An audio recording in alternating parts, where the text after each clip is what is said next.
Shalom, all praises to the Most High, Enoch said. Praise be to the earthly mother, the Pachamama, and all of her earthly angels, the Erkadashoi. Praise be to the Holy Spirit, the Kahe, in the name of his only begotten Son, Motsah the Lamb, unification to the nation. So we have an interesting discussion today. We are going to talk about quote-unquote deities. Now, when we get into this truth, we don't usually touch this sort of stuff, because we we don't want to end up like our forefathers, which is understandable. But now it's time to pick the meat out of the bones and start to gain some sort of knowledge about who these deities are truly. Now, the brother Wakande made, a video or a few videos about the concept of Thoth and who Thoth really is. So I'm just going to touch on it because I ran into some interesting connections regarding the Mayans. And it kind of lets me know where the City of Enoch is. Now there's literally proof regarding like you can go in deeper. I just forgot the name of the city and the connection, and I wanted to release this video, so you're gonna have to do without that. It's very cryptic because I can't remember the name of the city. But even so, I think I'm going to do a fairly good job in explaining why I believe Enoch was a certain Mayan deity, and I think it's going to tell us where Israel is, or where the lands of Israel are. Where are our holy lands? Now we are in chapter 23, verse 3 of Enoch 2. And all double 30 days and 30 nights, I wrote out all things exactly, and wrote 366 books. So Enoch wrote 366 books. And we have 3, 4, 5. They don't want you to know a lot of things, man. They don't want you to know. They don't want us to know. And he wrote all these signs of creation, which the Lord created, and wrote 366 books, and handed them over to his sons, and remained on earth 30 days, and was again taken up to heaven on the 6th day of the month, whatever this is, on that very day and hour when he was born. Right? So he wrote 366 books according to this record right here. So he wrote a lot of books. He wrote a lot of things which are all under the Vatican right now. But he gave them to his sons, right? To his descendants, right? Okay, moving on. And these are the names of the leaders who separate the 4 appointed parts of the year. And you have 4, angels. And the names of those whom they lead. And you have these 3. 3 follow behind the elders of the orders. And all others follow behind the 3 elders of the orders, who follow behind those elders of positions, who separate the 4 parts of the year. And it's funny because don't the Peruvians have literal names that have to do with the different parts of the year, right? The different solstices. Because this is talking about solstices. There are 4 parts of the year. There are 4 seasons. So our land has to be somewhere where there are 4 seasons. Am I correct? In the beginning of the year, Melchiel rises first and rules. And I guess that's really Oriel, who is called the southern sun, and all the days of his period during which he rules are 91. So each equinox and solstice is supposed to last for 91 days. I had to sneeze, that's why I'm pausing so much. Shake it out.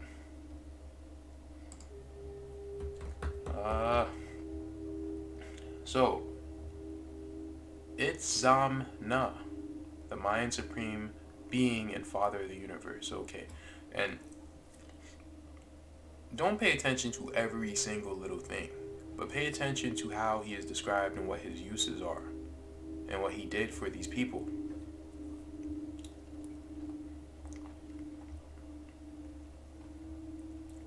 I wanted to get into, I guess, what he did for the people of the Yucatan Peninsula.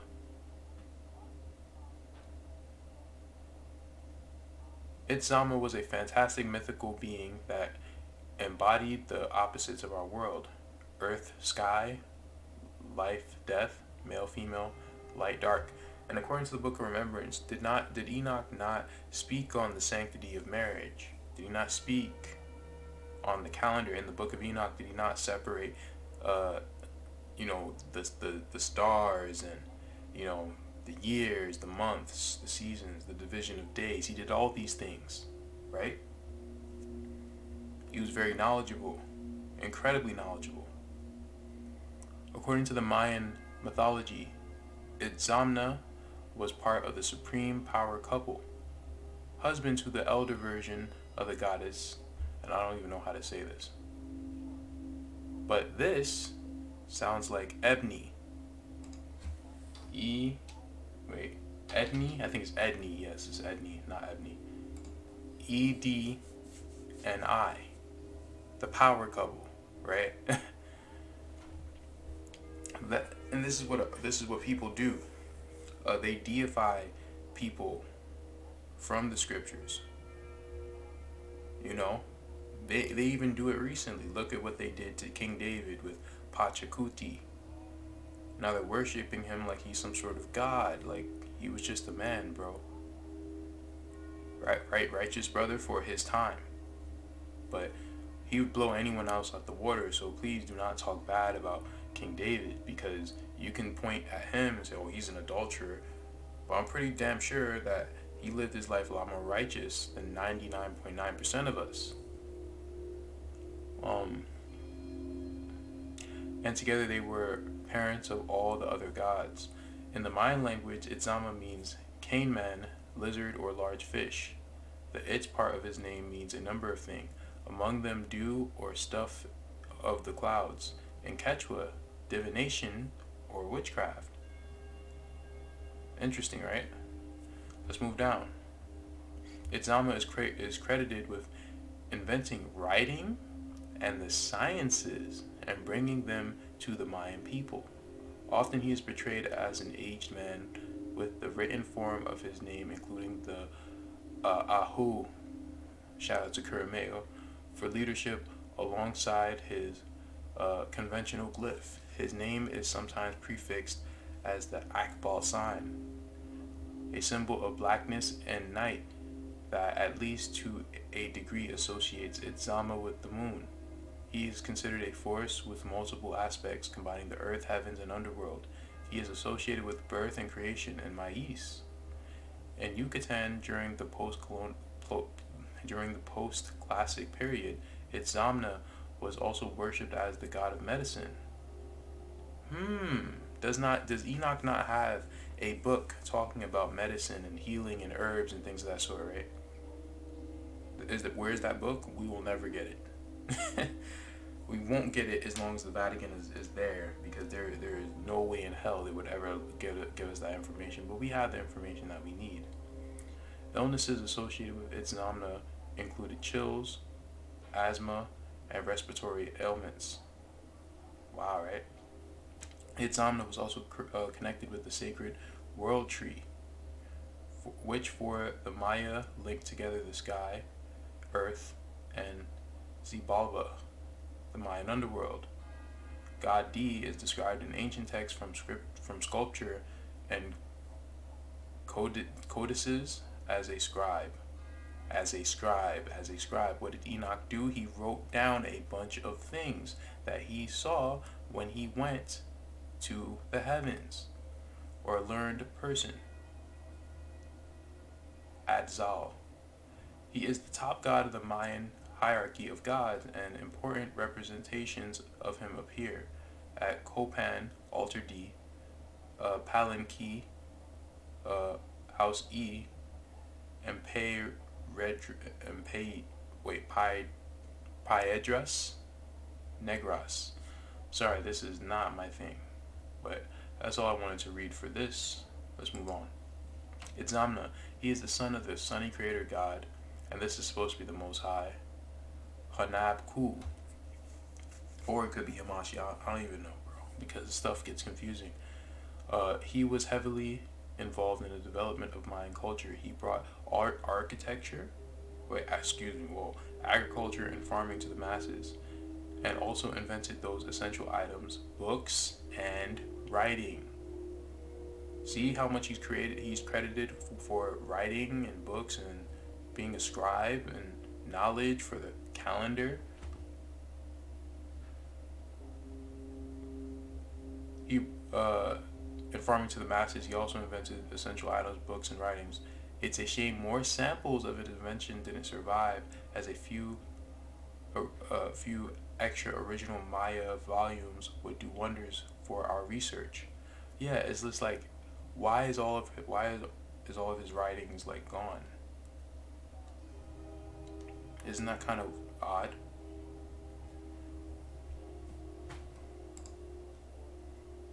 And this is the stuff that will piss off the Most High. Another mighty creation deity who is not too happy with humans he has created. He tends to wash away his mistakes with floods. So far there have been 3. We advise all humans not to get complacent. We are at present only on probation. This is mad disrespectful. Like, they're acting. I'm not even gonna comment on that. That's the stuff that put us where we are now. Incredible, man. And you have people today, like I was watching a YouTube video talking about how, I need to pray to Itzamna and stuff like that. I'm just like, nigga, what are you talking about? Like, oh my gosh. Stupid. Itzamna's role as the deity responsible for writing and the calendar has led him to being a fairly important figure in the Mayan calendar. There are 2 separate months with special ceremonies related to him, one related to writing and the other to medicine. This is literally what Enoch was known for: the calendar, writing, medicine, and other things. Known for so many things. In the cycle of Mayan years, one of those years is also supposed to be directly under the purview of him. The creator deity also has a special role during the coronation of Mayan rulers, with priests wearing his ritual headdress, bestowing the official headdress of rulership on the king. The ritual is symbolic not only of a connection between the priesthood and the ruler, but also a direct connection between Itzamna and the ruler. Facts about Itzamna. Itzamna is one of the primary creator deities in the Mayan pantheon. He is responsible for teaching humans about science, the calendar, writing, and medicine. Okay, hold up. Let's go to the book of remembrance of Enoch, right? And the Lord said to Enoch, when I entered into Ya'ad-Sikwad, or what people know as Adam, it was in the morning of what would be the 8th day, or the first day of the week. Now they have a cliff note here and say, this may have been Enoch's first contact with the concept of a calendar, right? And if we search calendar, it's all the calendar at Adael is referred to Enoch's calendar, right? Another cliff note here, because he's talking to Enoch about the division of days in this chapter. It's called the Enochian calendar. So that's all I wanted to go over in this book. I just wanted to show you that this is his calendar. Well, not his calendar, but you know what I mean. Now we're going to get into the concept of Thoth, just a little bit. And this is their opinion. Just roll with it. When Marduk, now called Ra, or what we went over, is referred to as Nimrod, After a long absence to the land of the two narrows, returned Thoth. I'm just going to say Thoth because I'm not going to say that name because it means Thoth. As its master, he there found, with the aid of offspring of the Anunnaki, whose earthlings espoused did Thoth the land oversee. What Marduk had once planned and instructed by Thoth was overturned. For the next 350 years, the armies of the brothers Marduk/Ra and Thoth clashed over Egypt. Finally, Enki, their father, known in Egyptian as Ptah, ordered Thoth to leave Egypt to Ra. Thoth moved on. He guided the building of the Stonehenge around that time. Exiled, Thoth, after he finished with Stonehenge, took a band of his followers to Mesoamerica, where he, now known as Quetzalcoatl, according to them, brought his Sumerian and African overseers and technicians with him to the Western Hemisphere. Thoth helped set up observatories in Central America, gave the Mayans their calendar, and also designed and supervised the building of the observatories and tin and gold processing plates in the Andes. So pretty much, they are equating the stories of Itzamna and Thoth together. They don't fully say it, but that's what they're doing, right? As we read, who taught the Mayans the calendar? Itzamna. Who taught them about medicine? Itzamna, right?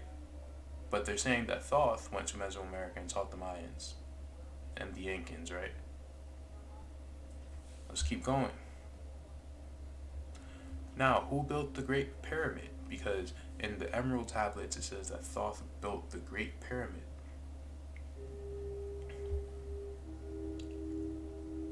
Hold up, is this where I wanted to read?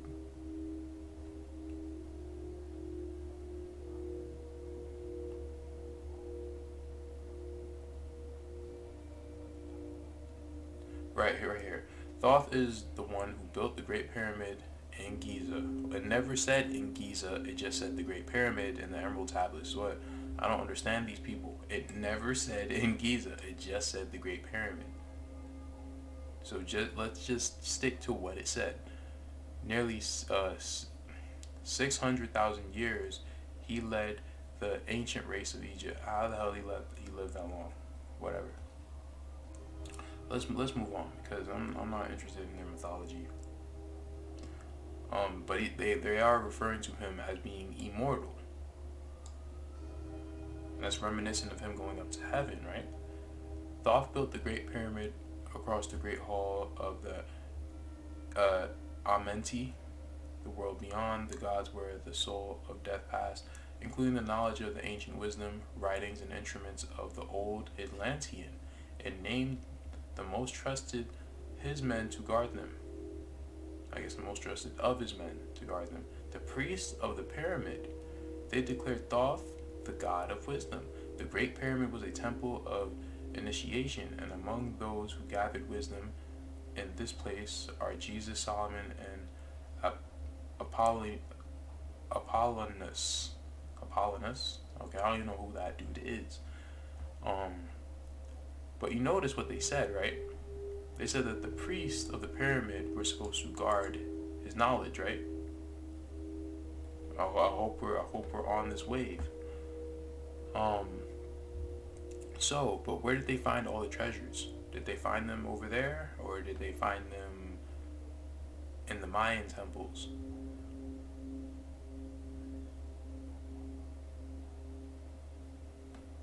Almost 1,300 years BC, Egypt was boiling, and many delegations of priests were sent to different parts of the world. Right. Among these were the priests of the Great Pyramid, who wore the emerald tablets as talisman. With their help, they could exercise some authority over the priests in other Atlantean colonies. These tablets empowered the bearer with Thoth's authority. The priests immigrated to South America, where they found the Mayans a thriving people and stayed there.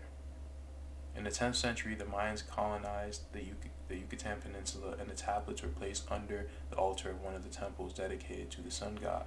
After the conquest of the mines by the Spaniards, the cities were abandoned and the treasures remained hidden in the temples. So what if all that is a bunch of BS and the stuff was always there? How about that? So they know that the secrets to quote unquote Thoth are at the Yucatan Peninsula, right? And Itzamna taught the people where? The Yucatan Peninsula. So where's the City of Enoch? Who did he trust? And where's the Great Pyramid? Is the Great Pyramid Chichen Itza? The pyramid that allows us to know the solstices, which is the calendar. Because I wondered how we'll be able to know the calendar. How would we be able to read equal day and equal night? Were we just not going to be able to have a tool to know this? No, the tool is Chichen Itza. That's the tool. And it makes so much sense. He built the Great Pyramid, right? He built the pyramid in order for us to know the calendar. He's not building a pyramid just to build a pyramid.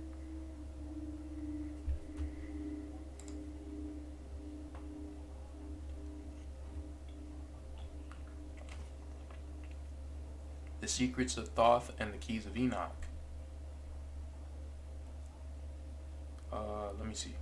Despite the misleading popularity of von Daniken journalism, evidence from around the world indicates these people were the high-tech survivors of the previous civilization, like the nuclear survival bunkers and secret research facilities of our civilization. There were those who arose from the underground cities of the gods after the dust settled. They were the pre-Diluvian patriarchs like Enoch and Methuselah, the giants and heroes of old mentioned in Genesis. Moving down. Hertak refers to a language of light. What does it sound like? It sounds like the Urim and Thummim. And when you look at how that tool looks, it looks very Mesoamerican. It doesn't look Egyptian. It doesn't look like anything else other than Mesoamerican. So where's Israel? Where's the City of Enoch? Okay.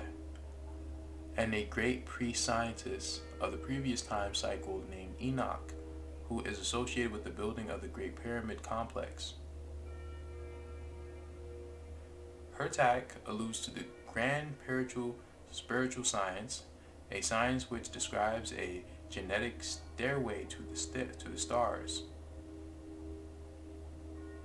What does that sound like? That literally sounds like Chichen Itza.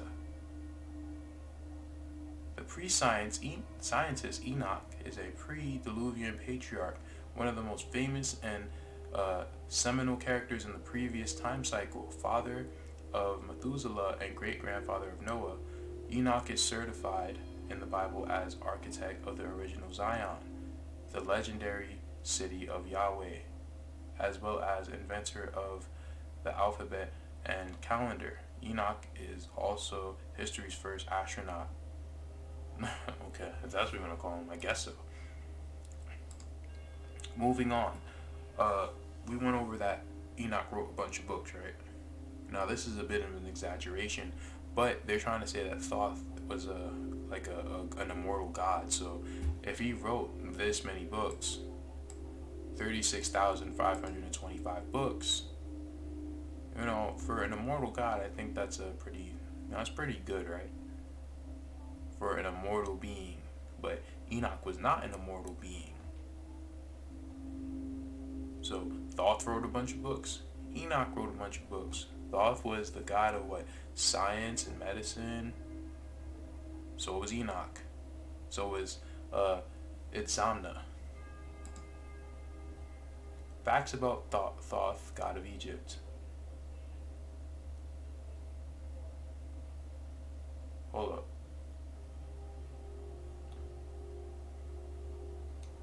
No, let's go here. The Thoth God of Egypt is one of the important deities of Egypt. This wisest god has played important roles in various battles and other events in Egyptian myths. An interesting thing about Thoth is that he was a self-created god. What does that sound like? They called Itzamna a creator god, didn't they?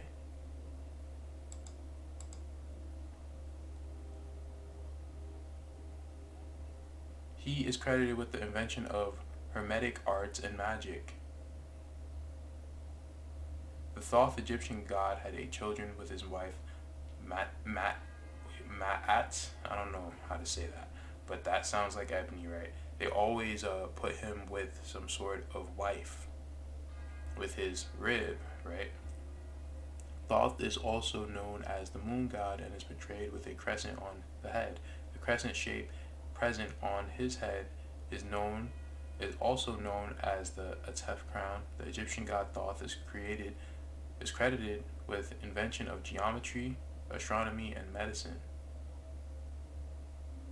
Interesting. Let's move on.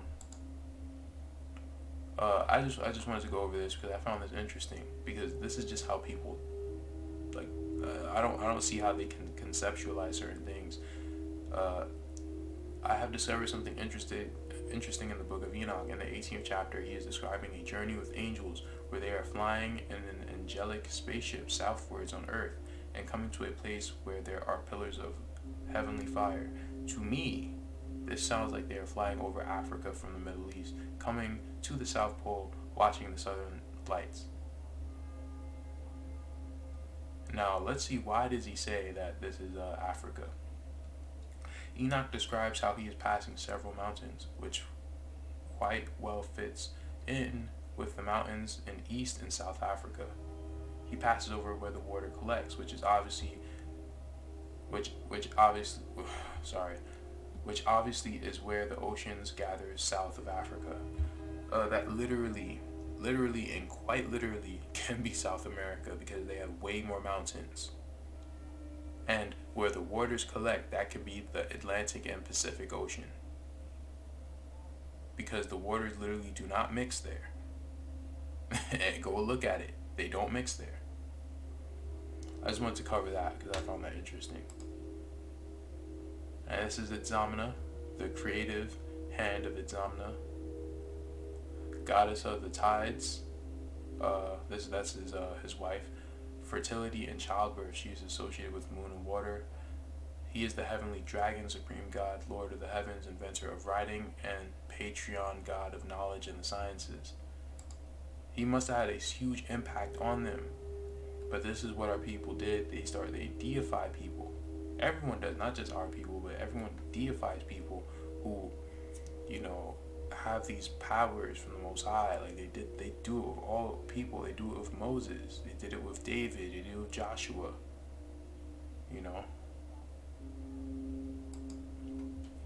Let me see if I wanted to. Oh yeah, this is from the Emerald Tablet.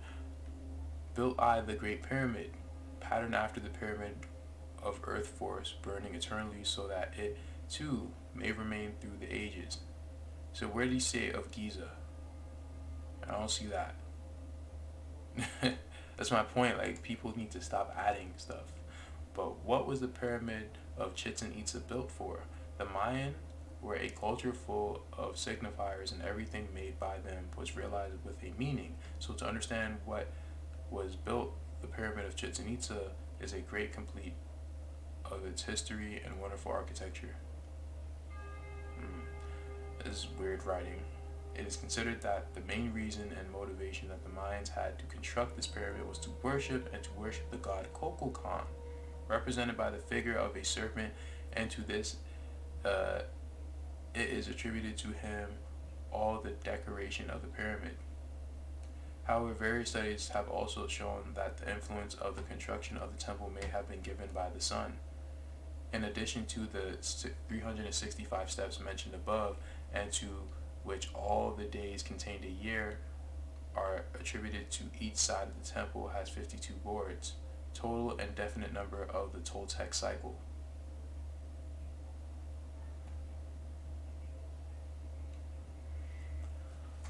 Also, the pyramid is divided by stairs. In total, there are 18 sections that are thought to refer to the 18 months of the year in the Mayan calendar. On the other hand, at the top of the entrance of the pyramid are worship and representations for the god of rain, Chak. They are symbolized by thick, straight mass made of frieze. Okay, I don't need to get into all this, but I wanted to get into that because they said that this is to worship Kukulkan, but it's also to worship the sun. What does that sound like? Kukulkan is pretty much the Mayan way of Quetzalcoatl, which they call Joshua, because I think another way how to say Quetzalcoatl is Yahawahshi, and that sounds like Yahawahshi, which is just Joshua. Now there's the last one I want to read. Let's read this because this is very interesting. One of the Atlantean twins was Azaias, known to the Mayan as Itzamna. All the sons were given 10 kingdoms and lived in peace with fabulous reaches of Atlantis. These Atlanteans built temples, palaces, harbors, canals, and bridges, and had access to rich forests, trees, and minerals. Later, their descendants lived there for many generations as sovereign of the sea and many islands. So moving down. It was recorded in the chronicles Itzamna arrived from the east with a group of Atlantean culture bearers. He founded the Mayan city Chichen Itza. So who founded it? Itzamna. Who is Itzamna? They compare him to Thoth. Who was Thoth? They compare him to Enoch, the creator of the calendar, the creator of the Great Pyramid, the creator of Chichen Itza. So, where is the city of Enoch? The Yucatan Peninsula. Shalom, peace be unto you.